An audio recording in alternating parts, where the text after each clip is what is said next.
You go to page 17 and 18 in your booklet. There's a handout there. I'll kind of give a structure as I move along. Page 17 and 18. Page 17 and 18.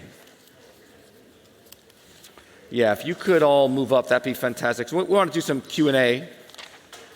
Not that I can't ramble for a long time, but so, yeah. Going beneath the surface of racism, really my goal here is actually to get down and dirty of how we actually got beneath this thing. And what was it that enabled us to break through? Because the early years we did not break through on this. It was very difficult. So, okay, so go to page 17, 18 in those notes, and I'll help you kind of follow along. And in fact, let me get these handouts too. All right. Okay. Page, is it 19, page 19? 18, 19? Or 17, 18, 19? 17, 18, okay. Page 17, 18. So I wanted to kind of give you something to kind of take home to think about. So as you just heard a little bit of our story, I planted the church in 1987, and as you'll see at the top there, it was a clear, non-negotiable mission in terms of we were going to birth a church in the name of Jesus, but we were going to be about bridging racial, cultural, economic, and gender barriers. And I'll talk about it in just a few minutes. I want to be really clear here. Our mission was not reconciliation. Our mission was Jesus. The byproduct of Jesus was reconciliation. If you don't get that right, you end up in idolatry. So you can be about reconciliation, and it's really idolatry. Anything besides Jesus can become idolatry. So there are churches that want to be multiracial. They're multiracial, and it's squeezing out Jesus. Of course, they're wed, and it can be misunderstood what I'm saying. I'm not saying it in a trite way. But our mission was obviously planting a church in the name of Jesus here in Queens that would plant other churches, but it was a non-negotiable mission. So understand the location choice was key, and we always were losing people because of that commitment. Whether they were black, whether they were Latino, whether they were white. Not everybody wants to be part of that kind of church. And so there were 4 key decisions, and that turned that vision into reality. And I think I put them on here, okay? So, okay, good, that's all right. Yeah, so we had a clear, non-negotiable mission. So again, I planted the church in 1987. From 1987 through 2003. No, wait, I'm sorry, let me go back, sorry. From 1987 to 1996, we were always committed to this vision of bridging barriers, but we were not breaking through. The racial, class, economic, gender tensions were killing us. And that's when I realized that evangelical discipleship is shallow. So you understand, I came into this I went to Gordon Conwell and Princeton seminaries, 2 of the best seminaries in the country. I had tremendous theological training. I was on staff in the Varsity Christian Fellowship. I was a staff worker, so I had the best training of parachurch. So I was an evangelical poster child. Pentecostal striped.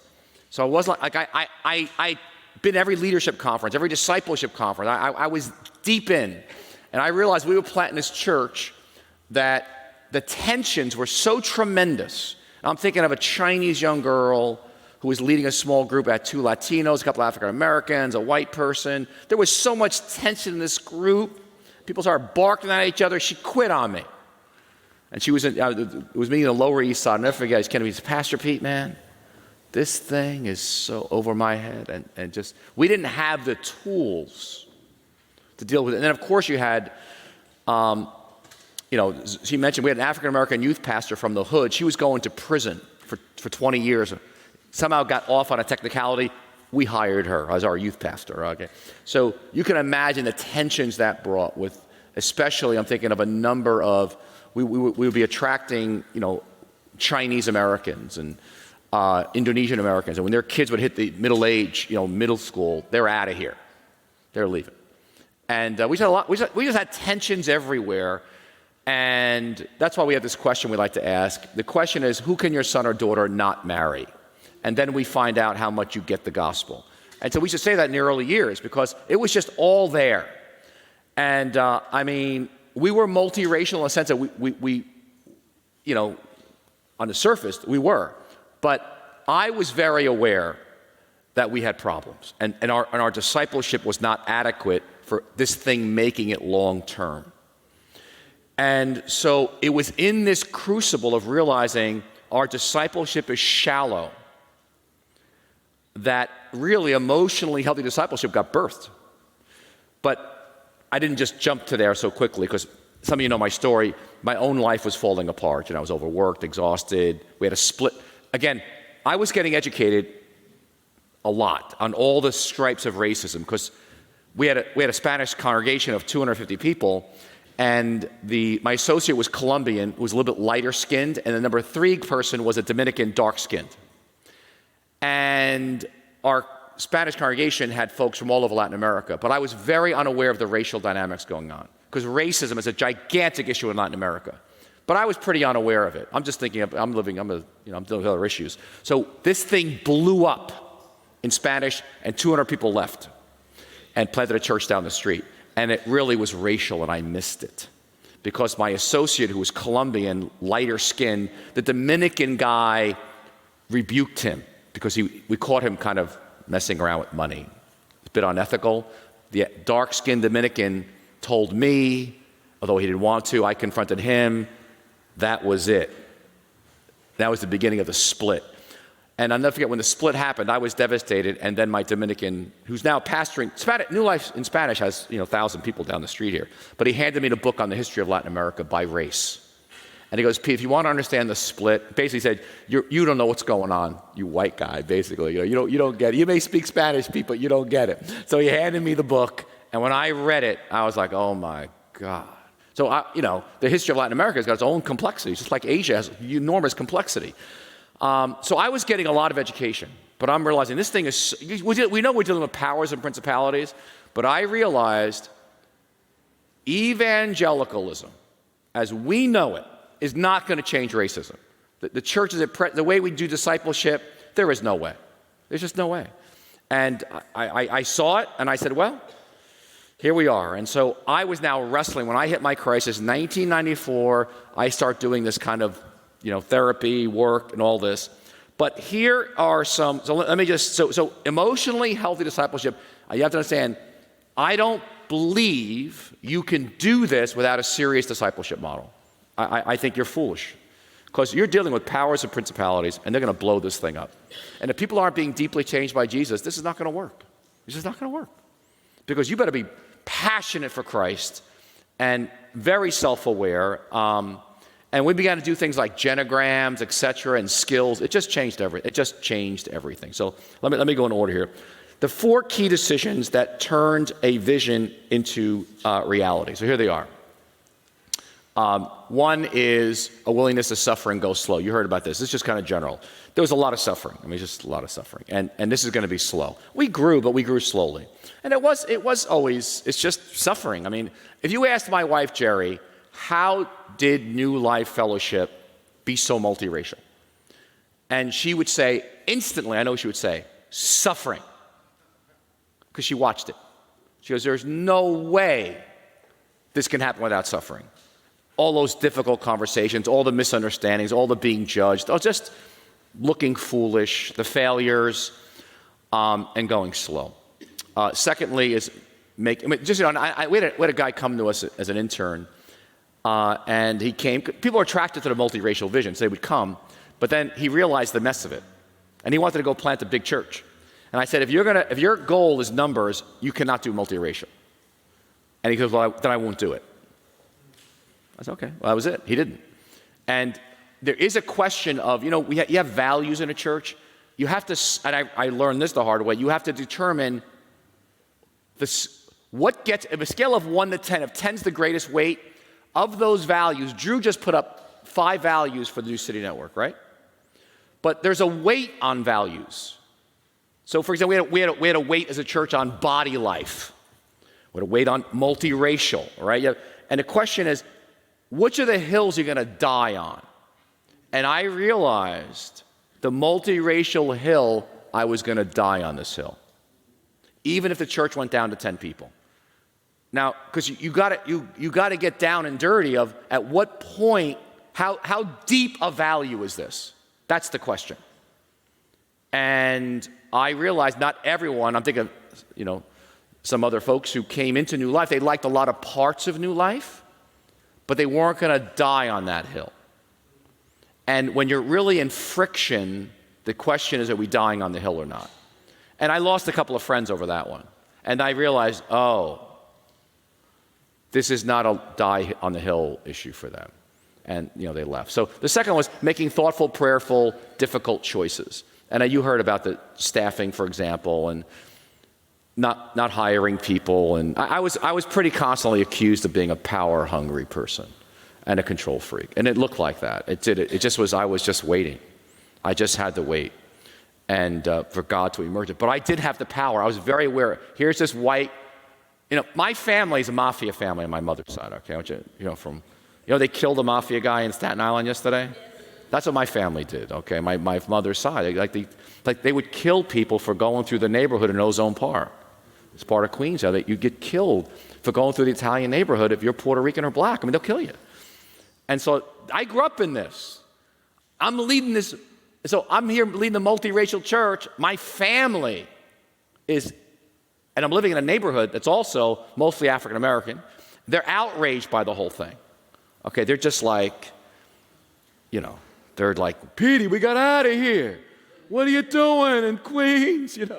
We're all out in the island now, and so, but like for me to be leading this church, it was like, I was not the right person to be doing this. Just the foolishness of God. And I was very aware of that, like, oh my God, I represent racism to its tilt here in Queens. Nature of my family. I do have family members that have killed people over race. I do. They did these things. They're bad people. These are not nice people. We hate Sicilians because they're not from Naples, where we're from. The hatreds are so deep in Italian culture. It's just deep. So I came out of that, but I got saved, and I saw this was the gospel. I'm just like, there's not even a question. We're going for this thing. This is what it's all about, and following Jesus. But the choices of everything from where you live, where you place the church, staying with people as you're going through ups and downs, setting biblical criteria for who sits at the table. That was probably one of the biggest things. Once we got into emotional discipleship, who sat at the table in these deep discussions? If you were not living out serious discipleship, you were not at the table. If you were not broken and vulnerable, you were not at the table. If you were not in touch with your family of origin and how it's impacted who you are, you were not at the table, because I don't know if you're talking about your race now or we're talking about your unresolved issues. And you're so unaware, you can't even sort that out.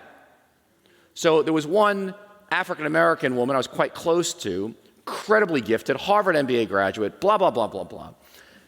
Is this on tape? Anyway, so she, but she had a lot of stuff. But she was brilliant.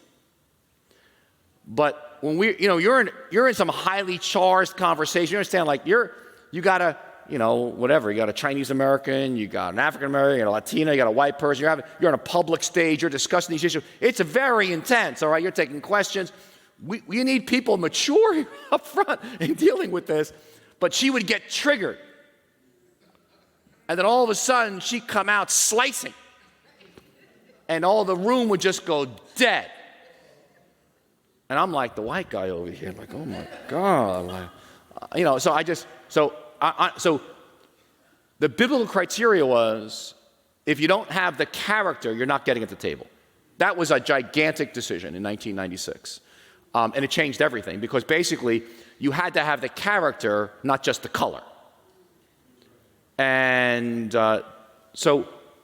and you heard it. Drew's over in the room. Drew and Rich were the two candidates.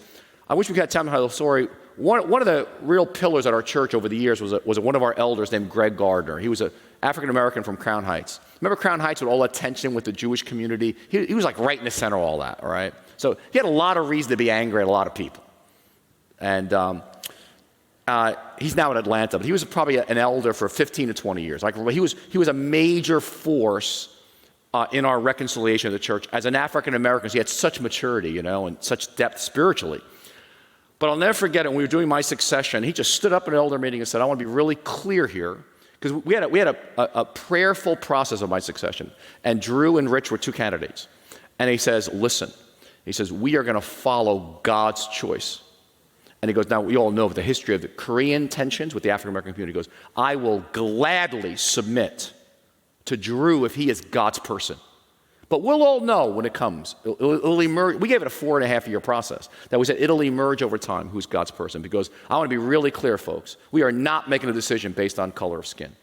We are making a decision based on who is God choosing for this position. And we will all back it 100%. And I was like, that is leadership. And that's where I think the elder board is what made the succession process so excellent, because they were that godly.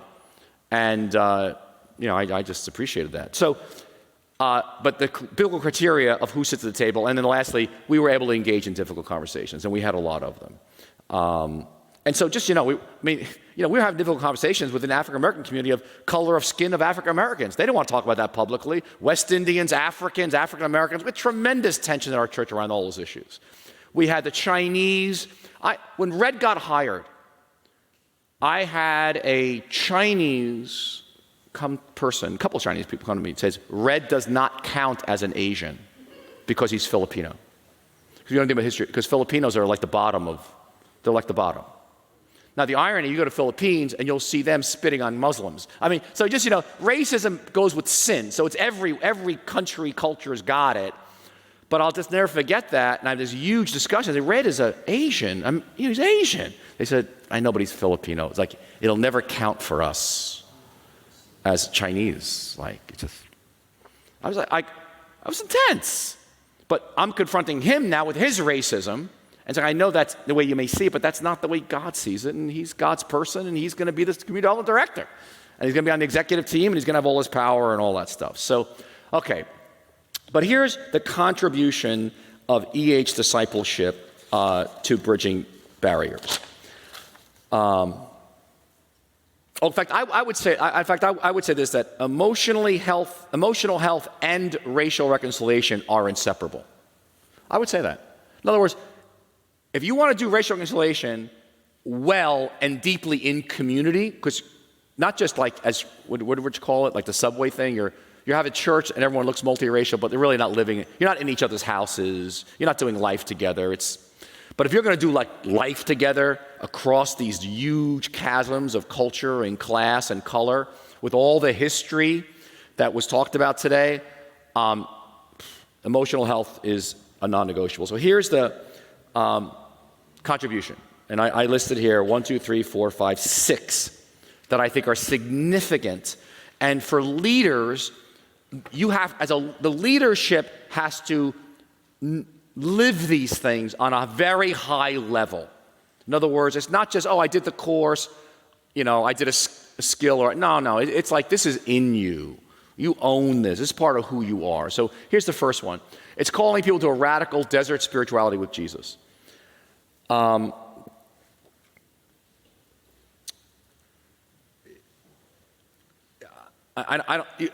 got to say it again. I don't want to say.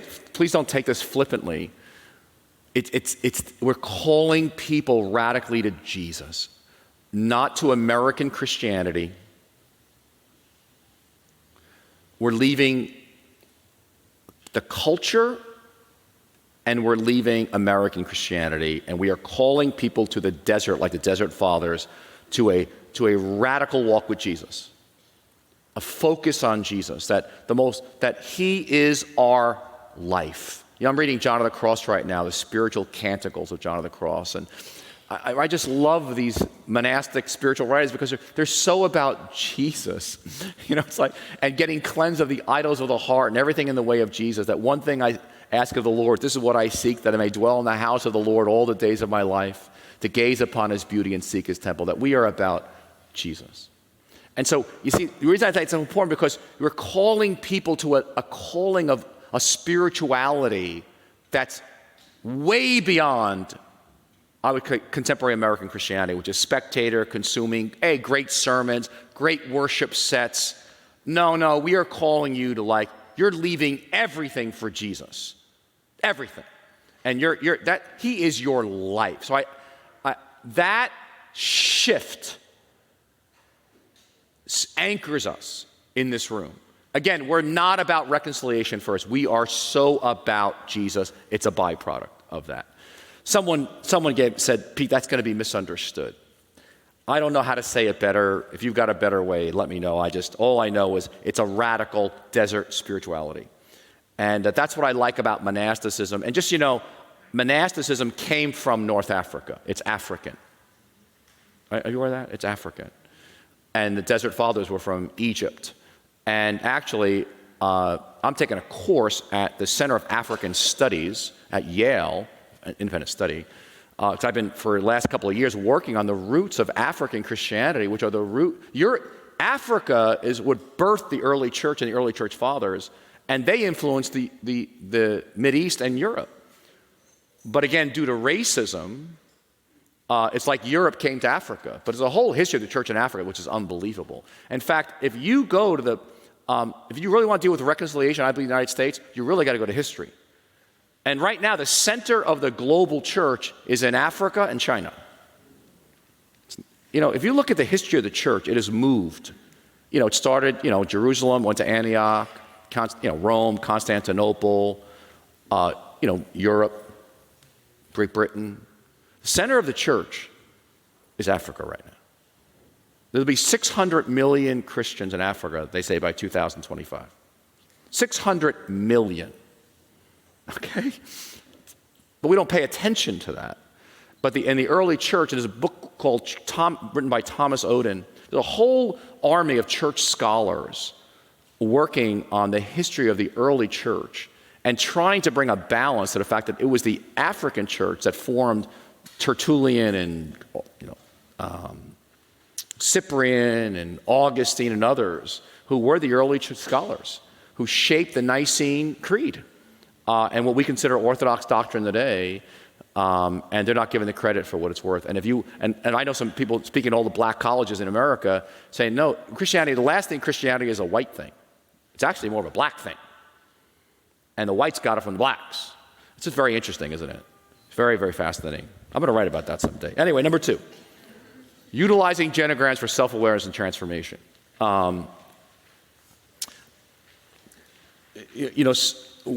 This issue of a genogram, which, let me see if did I throw in a genogram after this? I don't know if I did or not. Let me see. Oh yeah, I did. Huh. Wait a second. Oh, there it is. Oh, I see. Okay, I'm sorry. Let me go back. Okay. I know what I did. Okay. Let me go back. Radical spiritual Jesus. That's a monastery. That's what we're calling people to. In a sense, I'm going to give you just a picture of it, that this kind of this is outside the box for everybody, but almost like a monastic life. And I like that, and we're getting people to slow down their too much activity to slow down to be with Jesus, out of which they serve him. But I'm letting you know that if you don't succeed in this, your reconciliation is going to have problems. Because people aren't anchored in Jesus, and all of a sudden you're scattered. But the second is this issue of genograms for self-awareness and transformation. So here's a genogram, right? That's my genogram. We spent years, it took us like 17, 18 years to actually take this tool that was just used in therapist's office and bring it into discipleship. But this changed in 1996 in New Life Fellowship Church. It changed the landscape of our church because everyone started doing genograms. And so when you do a genogram, here's a beautiful thing. I got a Cuban over here, with Chinese parents or grandparents? Grandparent, great-grandparents. Who knows who's in the room over here, right? But when you do a genogram, going back 3 to 4 generations of how your family of origin has impacted who you are today, do you know something? Everybody's broken. I don't care the color of your skin. China, Microsoft PhDs, and we have done genograms with people from all over the world in our church. Incest, rape, abuse, alcoholism, mental illness, shattered marriages. Every family is broken by sin. And when you, as a community, start doing that kind of discipleship and work, it just level. I see you as a person. And you see me as like, oh my gosh, Scazzero was abused. Like, look how broken this guy is, and you're like, look how broken you are, and we're all at the table in Jesus. You know, it's just. You can't appreciate trying to do reconciliation without that. You're just telling people what to do. Doctrine, get together, let's have dinner together, let's talk about the issues and the history. And let me tell you something, that talk we just heard on Native American genocide, that was quite intense, wasn't it? It's really intense. I can't say I've ever heard one quite that clear before. But I just know this. So I'm going to get together a bunch of, we've had 2 Native Americans in our church all these years. And, but if we're going to have a church, we're going to really have a dialogue about that, I got to know that, like, we're all doing genograms here. Because it's all by the grace of Jesus that we're standing. We're all broken and vulnerable. So yes, there's a genogram in a sense. America has a genogram, right? And he was bringing us to the genogram of church history a little bit. Every country's got one, every culture's got one, and every family's got one. But not everybody wants to do this, just so you know. This is not fun. This is not easy, and this is not pleasant. And so at least in our context here, if you were going to be in leadership, not only were you going to do it as part of like the course, Emotionally Discipleship course, we're actually going to sit down with you for a couple hours and talk to you about it. Because there's so many ways to look at this, right? Whether it's, this is a lifelong work. The first principle of emotional discipleship is know yourself that you may know God. Drew and I were just talking about, we both come from abused backgrounds. And, I've been doing this work for 23 years. But let me tell you something, the more time passes, layers of that abuse come forth. In other words, you're constantly getting to know yourself with age and the depths of it. We're reading a book on, I started reading it too, Drew. It's like, this thing is so profound, but it enables me to know God and actually know people. But if you don't know your story and the pain of your story, it's going to be very difficult for you to know the pain of other people's story. And so, make sure I have it in there about grief and loss, right? Let me make sure I got this in here. Let me just make sure, yeah. So, I have been reading broadly for a very long time, because Rich mentioned, because of this whole journey. So we have a lot of Africans now in our church. Africans are coming into New York. And someone had mentioned to me from the Congo about Leopold. I'll give you a story of Leopold from Belgium. And the history was Europe was also carving up Africa. Okay, in the late 1800s. They're carving a place up, and Belgium wanted a piece of the action. And Leopold was the king, and they went after the Congo, which is if you look on a map, it's quite a large area. But what this guy did was so intense. Because if you understand Rwanda, we have some Rwandans. You understand Rwanda, you got to go back to Europe and understand the history here. And I read this book, I was like, oh my God. So again, when you get to oppression, you get to imperialism, racism. This is global, everybody. This is in Yemen today. This is the world of sin. So part of getting involved in this genogram is you're involved in people's lives. Like you're in Egypt, and she's telling you your genogram in your basement about her genogram and why these women are being abused. Or Kyrgyzstan, why the women from Kyrgyzstan, they get taken away by men, they get raped, and they got to marry the guy.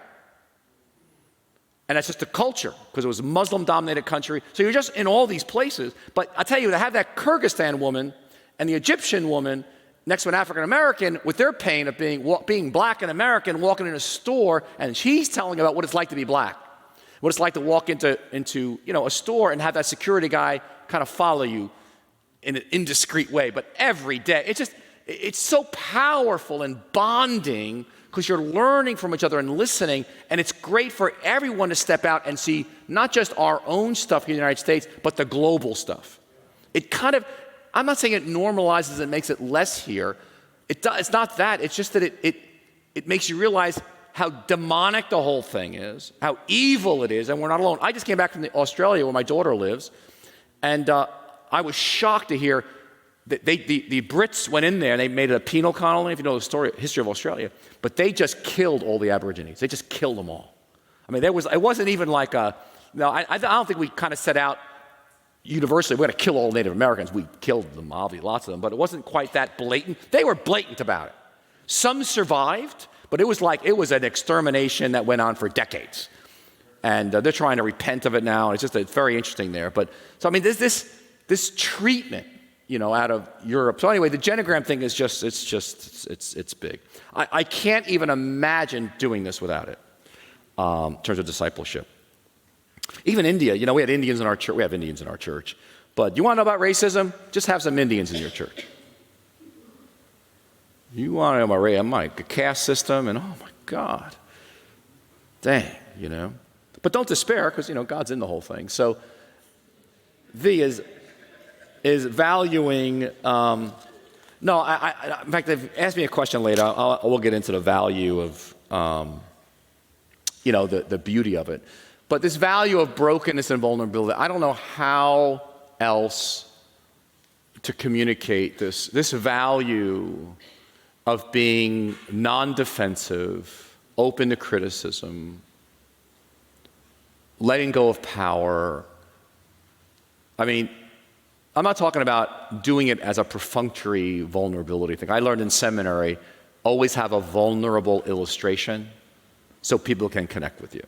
I'm not talking about that. I'm not talking about reading a Brené Brown book on vulnerability, all right? We're not talking about that. I'm talking about a deep vulnerability where you're just able to share out of your weaknesses honestly, own it, and you can because out of that you can actually enter people's pain. And is grief and loss on there? Is it one of the points? Okay, good. So as you're doing this, and you're doing this, you have different folks that in your church, and you're trying to do a multiracial thing, I'm going to let you know, you don't want to do anything public. You're dealing with powers and principalities of evil. There are demonic powers around this race thing. And if there's an opening of character, this thing is going to blow. I'm letting you know, because it's so intense. So it requires godly people bring in leadership. Honestly, if New Life didn't have godly elders, and I mentioned this guy Greg to you, we would not have held together. You need godly people of different races and cultures to give leadership, because no one person can do it. And at New Life, I think we had the elder board over the years that was solid enough and diverse, but we never had a bad elder meeting. And we basically had a commitment that if we didn't agree, have a sense of this is what God was saying, we would hold off until the next meeting. We were going to walk in relational oneness. We were so connected relationally that those relationships carried us in difficult times. So imagine, for example, that youth pastor I mentioned, I had to fire her. Okay, white Pete Scazzero fired this African American young woman. Okay, it had to do with her life, and it had to be done. It was complicated. The board, of course, they were involved. It wasn't like I just did it unilaterally, but all hell broke loose, and it was like shots were being fired. You white, and then you had, it was challenging. I had white people go after me, angry at me too, that loved her. It was just anytime you let someone go, it's going to be challenging. But then the racial thing just brings it to another level. And our ability to stay together as a board, and own mistakes that we'd made and et cetera. But the whole brokenness and vulnerability thing, I don't know how to say it, of just, I would not have public discussions, I would encourage you, or serious discussions, or put people in leadership that are not vulnerable and broken. Don't do it. Just hold off and wait. Because you want people of great character so that they can hold the line of godliness, being misunderstood. They won't be impatient when somebody makes, we're going to make racist remarks. It just happens. I mean, people are going to say things, and, I thought of, like, we had a Korean American intern that was sitting next to an African American pastor and woman, and he was just gone in his growth. He was in his growth curve, but he was making a lot of comments that were quite, she felt, racist, okay? So she would come to my office furious.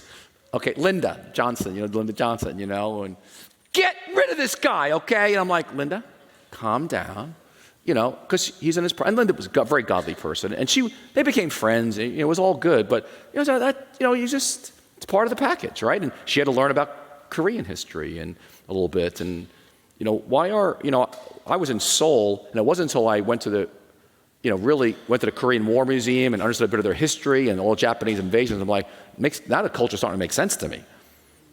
A lot of sense, but it's, again, we're back. Everyone's got a genogram. Everyone's got a story. So creating a new language and culture as a new family of Jesus. That was quite big. In 1996, we started this journey called Emotionally Healthy Discipleship, and I started using that language. We are going to be a new culture in the new family of Jesus. And now that culture transcends all our cultures. Now, again, it wasn't like I never said it before, but now I put some teeth into it. So we're transcending American culture, first of all, but we're also transcending your ethnicity culture and mine. And we're going to form a new culture, a new life fellowship called the New Family of Jesus, and we have a new language. And that language really came out of the skills. We began to develop these skills in 1996. That's we call today the Emotionally Healthy Relationships course. And so you understand, so again, we made a decision in 1996, when we got to Emotional Discipleship, that we're not doing this traditional church thing anymore in terms of the way evangelicals do discipleship. Small groups, a few questions on Bible study. We said, we're moving to this. And genogram gives you a piece of what that looks like. That was another decision that we lost a couple of people over that, because they didn't come to church for that. They loved the praise and worship. They loved we were serving the poor. They loved a lot of things about New Life, but they didn't come for this.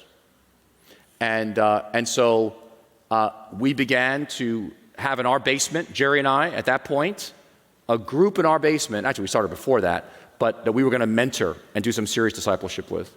And we were going to make disciples. We were going to we're going to do some, especially with future leaders, invest ourselves in some folks. And so we developed these two courses called the Emotional Discipleship course, part 1 and 2. That this is developed over these 23 years. The first one, it's a centralized course at tables, not a small group curriculum. And there it is. Everyone in the church goes to these courses. It is our DNA as a church. It's the kind of introduction into the new culture that the leadership then enforces. And there's a spirit. So you understand, here's a theology that in 1996 we began to bring in to be the new culture. And know yourself that you may know God. You got to know who you are. Go back to go forward. You've got to go back to your history to see where you come from. Journey through the wall. We all hit walls, grief and loss. I'll talk about that. Rhythms of daily office and Sabbath, growing into emotionally mature adult, and go to the next step to develop a rule of life. In 1996, we made a decision right there. If you're not a loving person, you're not mature. That was gigantic. Prior to that, I could not have said that. Basically, if you were gifted, anointed, and you could get it done, you preach great, you're mature, you're great. 1996, after we crashed and almost burned, we saw the ugly side of church, and we came into this emotional discipleship thing. I want you to understand this. Jerry and I came out, we took a sabbatical for 3 to 4 months to get our own life together and our marriage. We came back and we said, we're going to bring this to our church. If everybody leaves, it's okay. That's how, you understand, like, we were going to die on this hill of emotionally healthy discipleship, that we are going deep beneath the iceberg. No more lying, no more pretending, no more religious jive. Because I'm telling you, in the reconciliation discussion, because it's so intense, it can almost get religious faster. And so we just said, we're done with religious, because listen, we all have a false self that comes out of our family of origin. We end up a pretend self. And then you put the layer of Christian culture on it. Now we got two false selves to deal with. So we said, okay, we got to take off the false self of their family of origin. Then I got to get the Christian false self off them too, the religious thing. So we can get down and dirty here and actually have a real community. And we said, if everybody leaves the church, I remember walking up the stairs the first week I was back. Drew, you weren't here, 1996. I'll never forget it. Jerry looked at me and says, you realize everybody might leave. Because we had been changed. And we both said, it's okay. We'll start with 0. But we're going to build an authentic, broken, real church. Same mission, but what we did, we're not doing this anymore. And we're not going to tolerate it. So I actually had to go sit down with some people, remove them from leadership, actually. I'll give you one example. I had a guy who fasted 40 days at a time, 3 times a year. Now, you tell me. And he had words of the Lord coming out of the gazoo. He said, word of the Lord for you, man. I see you, brother. And you're like, oh my gosh, and he'd be sitting there in my sermon, and he's got the Bible open because he's not listening to me, because you couldn't teach him, because he's got a direct line. I don't know if you have those people in your church. We had a bunch of these folks. There's direct lines to heaven. I was just a problem to get by, but he always had a word. And I never get sitting down with this brother. I said, listen to me. I said, your wife is miserable. You're defensive. I experience you as defensive and proud and unteachable. So from this point forward, I don't want you prophesying to anybody at our church. I want you to sit and learn. And I want you to get your marriage in order. And then we'll talk about leadership again. That didn't go well. He left, but it's all right. But I wasn't going to tolerate this anymore. That was like big. It was just big. And so we began to shift. And then we began to develop these skills. And I'm sorry, go back here. These 8 skills, from 1996, we began to just one at a time of how we do relationships and language in the new family of Jesus. The genogram's number 4 there, but that was gigantic. In fact, in the beginning, we just had one, listen incarnationally, number 6. Listen and speak. Speak clearly, respectfully, honestly, and in a timely fashion, and you're going to listen like Jesus and enter people's world. Incarnation, you're going to enter people's world. That was like gigantic. We just started with that. That was a revolution in the beginning. We used to run a whole day retreats on speaking and listening because it was so radical for people. And again, it was funneling out like, who's really going to do this community thing? And I would say at 96, I really felt like we began to break through the racial discussion because we were really forming a community.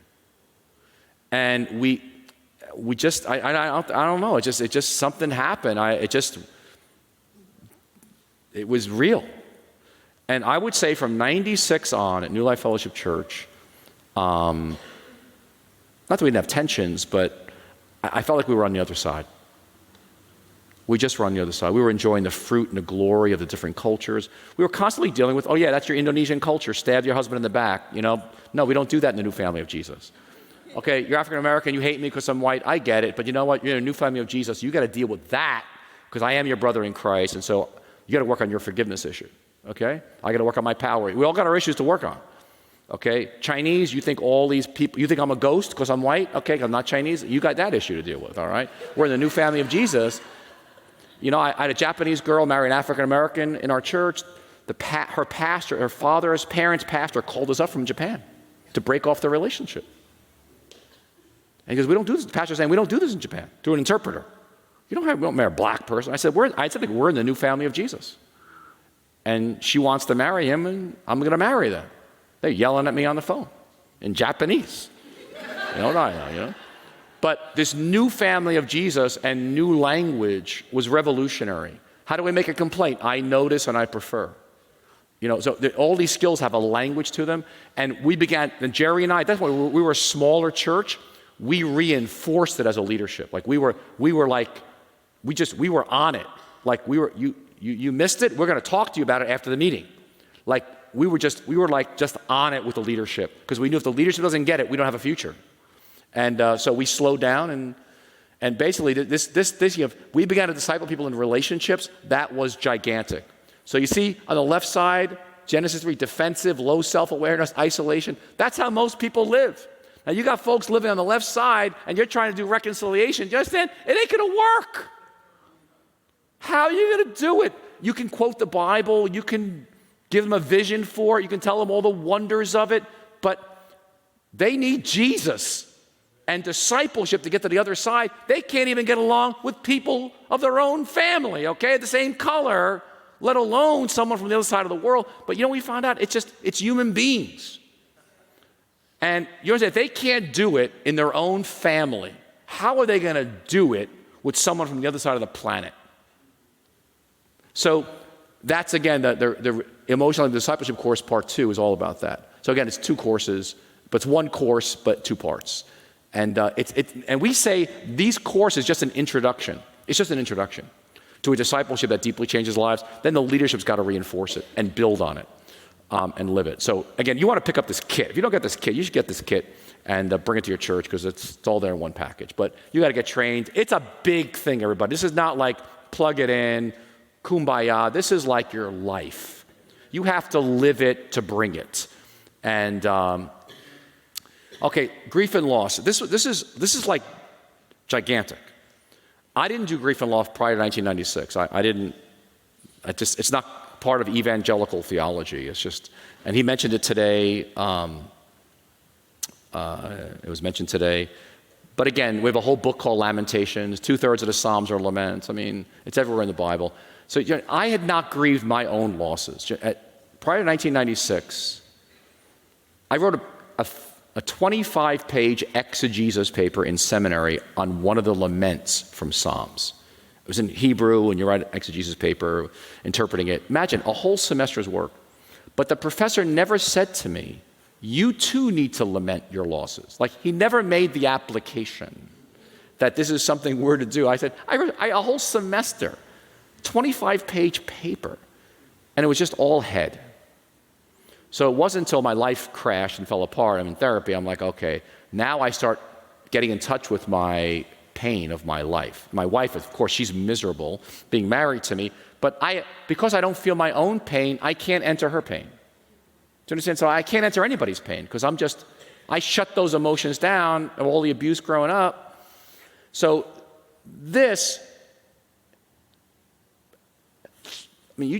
how are you going to do reconciliation with people who don't grieve?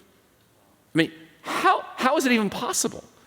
So I've been with people doing reconciliation. I'm saying, one guy in our church, a white guy.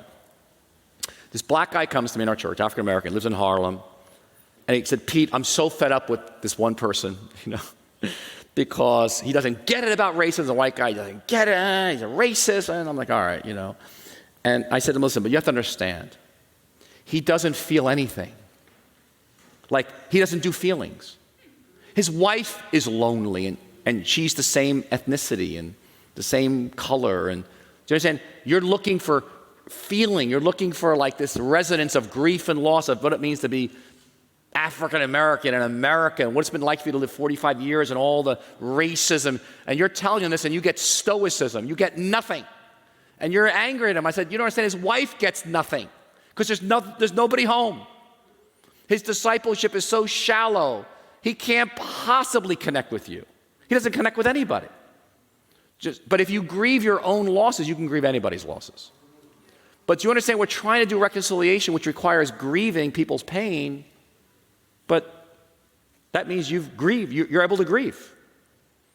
And this is like, I don't know how to emphasize. It means you know how to feel, and it's just huge. And then prioritizing incarnational presence and love. And by that I mean, people have been trained to be present. They can enter your world and actually be present. Some people, we talk to them and they're like looking around, they're like, they're not there, because they're so distracted. Jesus was present with people. Love is being present with people. That is something I've got to learn and grow into. When you're super busy, it's hard to be present. If you're not present with yourself, you're not going to be present with somebody else. So that's a gigantic discipleship issue. So again, it's part of the relationship skills. It's a whole way of living life that I'm going to be present with people. Though you got to, because people are not present. I mean, very, very few people are. You pay a therapist to listen to you. We pay them to give us 50 minutes and listen to us, because people don't listen. So this is, this issue of love is indispensable. So there we go. So because when there's presence, there is sacred space. That's from Martin Buber, the Hasidic theologian. Don't ever forget this. I don't care what nationality people are and where they come from, parts of the world. If two people can actually be present with each other, God comes. That was a Martin Buber insight. And you're going to experience God in your midst by creating the environment where people actually can be present with each other. And that's where the emotionally healthy skills of listening and speaking are so key, and vulnerability and brokenness. But Martin Buber said it was a mystery. He's a dead Hasidic theologian. But I've experienced it enough to know it is a reality. God comes in that space. And I don't know how he does it, but he just comes. It's supernatural. When there is an I-thou connection, my world and your world, we actually connect as a thou. Something happens there. So where do we go from here? I'll take some questions there. Let me take some questions. Let me take them. Stop here for a second. Okay. And I can ramble a bit more. All right, let me stop. And we have microphones? Good. But we can just talk loud. I don't know, are you videoing this? Guys? So we need microphones. So get some mics. That'd be helpful. So let me take a few questions before I kind of bring my closure to this thing of your next steps. Wait, as you're thinking here, there's a mailing list on the table. If you'd like to be on our pastors, leaders mailing list of Emotionally Healthy Discipleship, fill that out, put your name, and just put your email address, and then we'll put you on the mailing list at the end. But, okay, yes. If you could stand up, that'd be awesome. Okay. Well, so you said if you're not a loving person, you're not mature. Yeah. So where do you get your definition of what is a loving person? I'm asking that honestly. No, that's what I'm thinking. It's a great question. Sort of how do you assess who's a loving person and who's not, particularly given different temperaments and people who are really trying to get over the fact that they don't do feelings. Sort of what's your rubric for deciding who's a loving person? Yeah, I mean, I'm not going to say this flippantly. So we all, let me just go back for a moment. Let's agree that for Paul, that is the criteria for maturity, 1 Corinthians 13. And he describes some qualities of love there. It's love is patient and kind, etc. He gives some great qualities right there. I would look at Jesus as my model of love, and I would say it's safety, approachability, gentleness. Jean Vanier, he's with him from La Arche, he defines it as gentleness. Very interesting. Out of all of his decades with people with disabilities. I think of words like safety, presence, approachability, non-defensiveness. So someone can come to me and say, whatever, it doesn't matter what they say, I don't get triggered. I'm not highly reactive. We're all reactive, right? But it's that ability. Jesus could be with Matthew and his friends at his house. They're not living anything of the kingdom of God. It doesn't matter. He's fine. They're comfortable in his presence. And I think that's a great criteria for loving. Yes, others. Yes, right here. Wait, Mike's gonna come. We'll get it on. We'll get this on tape. All right. So, how do we get this started in a large church? Would you start with leadership going through? Yeah. The emotionally healthy. Yeah. So, I'll start with. Let me answer this question partially right here. It's a great. Where do I start? So, this is a very long journey, right? So, it obviously starts personal, just you. Mm-hmm. And even if you're not the lead pastor, it still starts with you. Because we can't bring people where we've not gone, right? And that's always going to be the key. I don't think it matters your ethnicity. Honestly, if you want to lead a multiracial church, what matters is your person. And so personally, I would say you want to begin to engage a bit of this emotional discipleship stuff. I pick up the Emotionally Leader book, just begin to go through stuff yourself, podcasts, books. And then I think there is a team issue here of your leadership. In some ways, there's two ways to come at it. One is, like a lot of leaders just talk through the Emotionally Healthy Leader book, one chapter at a time. It kind of gives that introduction to what does it look like on a leadership level, vision-wise. There's actually an ebook that just came out. It's free on our website. It's called 6 Marks of a Church Culture That Deeply Changes Lives. And it's actually the fruit of many years of work. It's a short ebook of what's the culture we're trying to create in the church. And there's actually 6 marks to that culture. I don't think I have it on the, oh, here it is. Yeah, there it is. It's an ebook, but Slow Down Spirituality, Integrity in Leadership, Beneath the Surface Discipleship, Healthy Community, Passionate Marriages and Singleness, Every Person in Full-Time Ministry. And believe it or not, I would connect reconciliation with marriage and singleness as well. But that's a larger discussion for another day.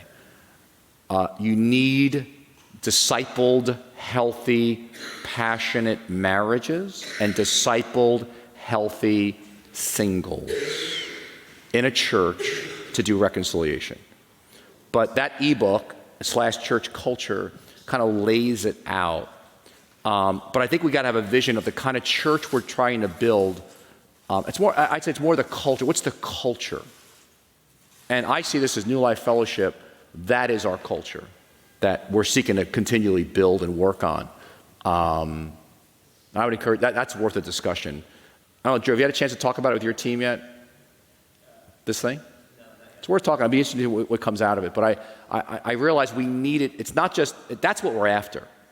How you get there is many different paths, but your leadership's going to be key. And then I think there's an Emotional Leader book, which you want to get. And that's a nice thing to talk. Tons of leadership teams just go chapter by chapter. And it kind of slaps people around. Face your shadow. What does it mean to lead out of your marriage? Things like that. And, but it's a high-level discipleship book, but it causes people to realize, oh my gosh, we got a problem as a leadership. And we want, this is a hard road to go. This is different. This is going to be a paradigm shift, and you're going to hit resistance. So you had better be convinced, like God's in this for you and your church. It'll flourish, but you're going to get some hits, and you've got to get yourself re-equipped and retrained.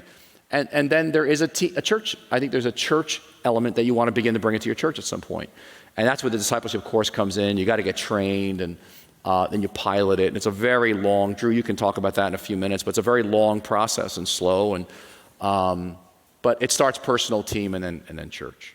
Okay. All right. Others questions? Yes, right here. Drew, who's got a? There we go.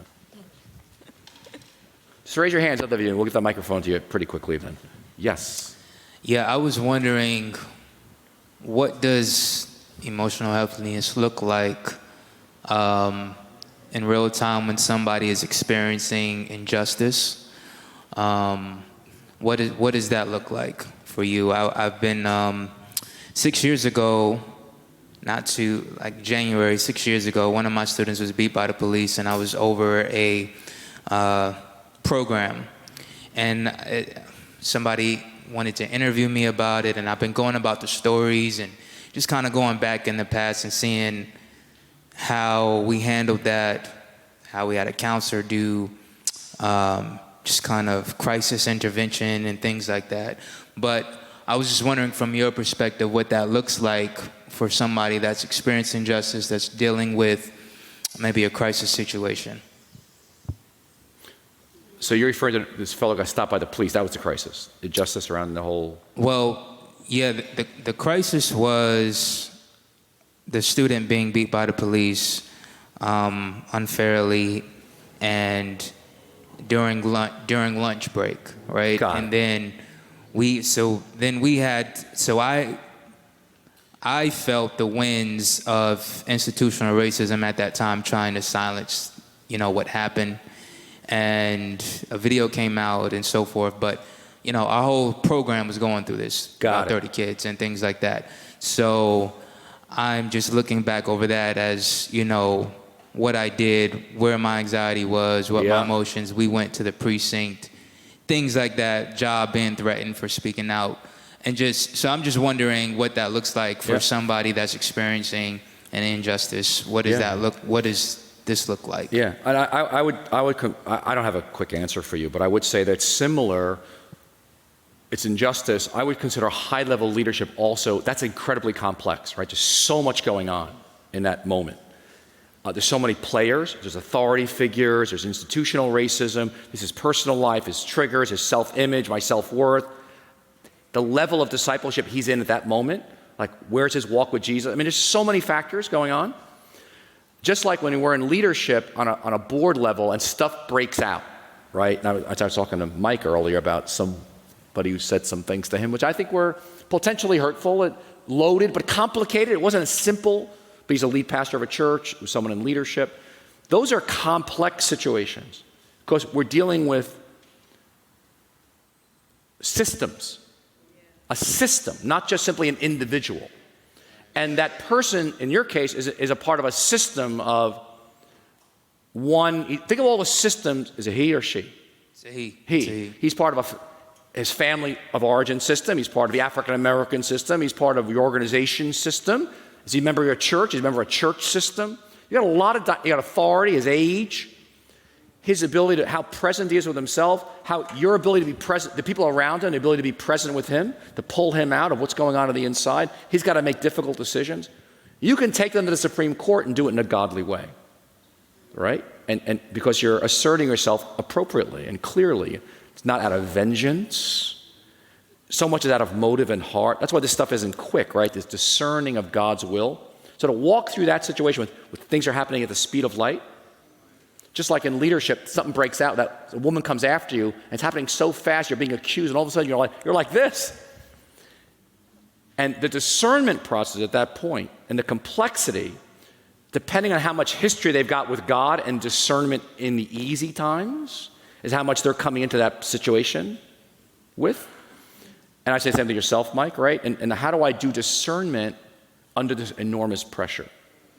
So all I'm saying is that it's high-level discipleship for you as you're counseling this person, but it's also high-level discipleship for that person because there's such complexity that has to be slowly threaded out.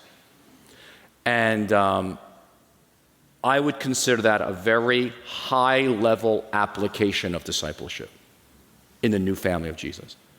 Just like I consider multiracial churches is high-level discipleship stuff because you're dealing with powers and principalities here. It's complicated. There's so much coming at you. And if you're going to enter this arena, well, he inadvertently got pulled into it. You need to be equipped. So it's probably worth a reflection for you. You're doing some of the reflection with some wise mentors and really pull that thing apart for your sake, for the future, and possibly for his. That helps a little bit. Yes. Right here.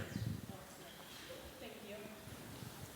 So I just have two things. One is maybe something to reflect on, but something I've been trying to reconcile for some time is the reality of grief and like how that aligns with the ideology of like suffering being a part of Christianity, and whether or not to suffer is to be fully Christian. And so like there's so much in what you said that I can align with, but so much that makes it super complicated when you think about the pain that people endure, especially if it seems to happen to a certain group of people more than others. And so to reconcile the notion of grief when perhaps it feels like there's an imbalance of grief in one particular group of experiences. So that's maybe something to reflect on because it's not a fully formed question, but it's something that I'm trying to reconcile in my own life. And if something comes up for you around that, I welcome that. But the question that I do have that feels a little bit clearer for me in this moment is thinking about what I'm calling this is like a radical act of social transformation in terms of like dismantling the institution, what was talked about earlier, like dismantling the institution of religious Christianity and just really working from Jesus out, like working from the inside out. And so what I'm trying to also reconcile is what it looks like to do this work alongside other faith practices. So how do we see this form of discipleship happening outside of Christianity? Do we work alongside Muslim practices? Do we work alongside Buddhist practices, things like that? Because there's so many different modalities that can help us get at a lot of what you talked about. Yeah. I heard you mention therapy, which really takes the load off, right? But there's so many other modalities that people can use to tap into to understand their personal, right? Yes. That may not necessarily be Christian modalities in its origin or in its structure, but I think in many ways they are indigenous, and Jesus was an indigenous being in some form. So that's my question, is how do we reconcile this work of radical social transformation in Christianity when we're also living in a world that has other faith practices? Is it like a pushing away? Is it an other? Are we centering ourselves in those modalities? So that was a lot. Yeah. Oh my God, I hope I answer your question. It's a lot. There's a lot in there, you know.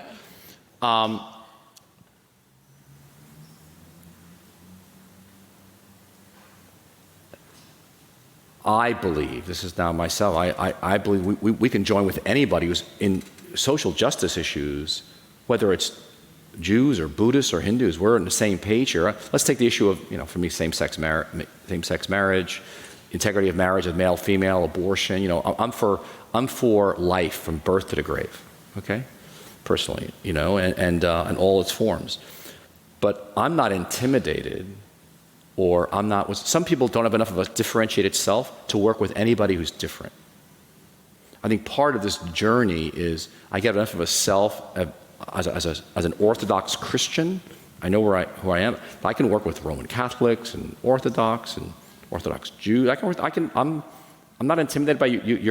You're a Christian and you're in a gay marriage.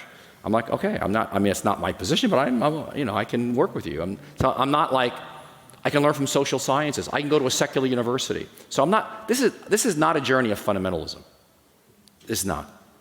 Emotionally discipleship draws from the history of the church, historical theology, Roman Catholics and Orthodox. We need to understand church history and the global church. Rich mentioned the global South. I would say the global church in general. Now, I told some pastor recently, I said, I don't get it. You're judging other traditions like, Catholics and Orthodox, but you have skinny jeans and leather jackets and smoke machines. And you're sitting here judging the 21 cops who got beheaded by ISIS. And I said, you arrogant American. You think that you're the church in your white suburb with your leather jacket and your big crowds and your smoke machines. You think you're the whole church or your Reformed theology. To me, it's heresy. And so, no, I think part of this journey is we become much more ecumenical, but deeply evangelical. And that's my thing is broadly ecumenical, deeply evangelical. But I hope you can go learn from people who are atheists and go to secular universities and learn things. All truth is ultimately God's truth. So, but quickly about suffering, part of the gift of the African American church to the global church is suffering. The African American church has a gift to bring the world out of enormous suffering. And you see it comes out. There's still, even with all the changes in the culture, there's still a residue there of a deep longing for God. It's still there. You won't find that in the white American culture, because you don't have the same history of suffering. But like John of the Cross says, there's revelation in suffering. And those who suffer greatly have greater revelations and are given greater gifts from God. I believe that the African American church, I have a friend in Charlotte, a bishop, and he really believes the African American church has a global mission out of her suffering from slavery, 300 and 400 years. And I believe all of our sufferings are gifts. EH Discipleship and New Life Fellowship came out of my suffering. I think out of my suffering is where I got to this church even happened. I think Drew, same thing. I think all of us, our suffering has the gifts of a great future if we'll allow God to take it and weave it into something good. Drew, do you want to take a minute, just share, Drew, about your integration of this in your setting? What does it look like in terms of pace and slowness, et cetera? Just why don't you respond to that? Yeah, well, actually, I'll talk about something else. Sure, go ahead. that I've been thinking about to be differentiated. I was under Pete's leadership for 10 years, and it's just fascinating sitting in this room because I witnessed his leadership and how real every single point that he made was in his own life. And I realized, like, Pete, I think one of the, like, when we talk about justice, when we talk about the ability to work with people from other faiths, when we talk about kind of all of you really embodied that. And I think it kind of trickled down to all of us because there was a way in which he really embodied this kind of third culture. Like, you know how Jesus was someone who could speak truth to power and justice, and at the same time be with people, and people can feel so safe around him. And I think this whole emotionally healthy discipleship, the courses that have been developed and that have now been implemented, that I was soaked in as I was in your basement, both my wife and I think it's extraordinary how this really has been a key for embodying a certain kind of leadership. And I realize the kind of leadership that, Pete, that you're talking about, to live a reconciled life that could speak truth to power, that could listen and be non-anxious in the midst of different situations. This really has been the pathway for that I've witnessed from your life.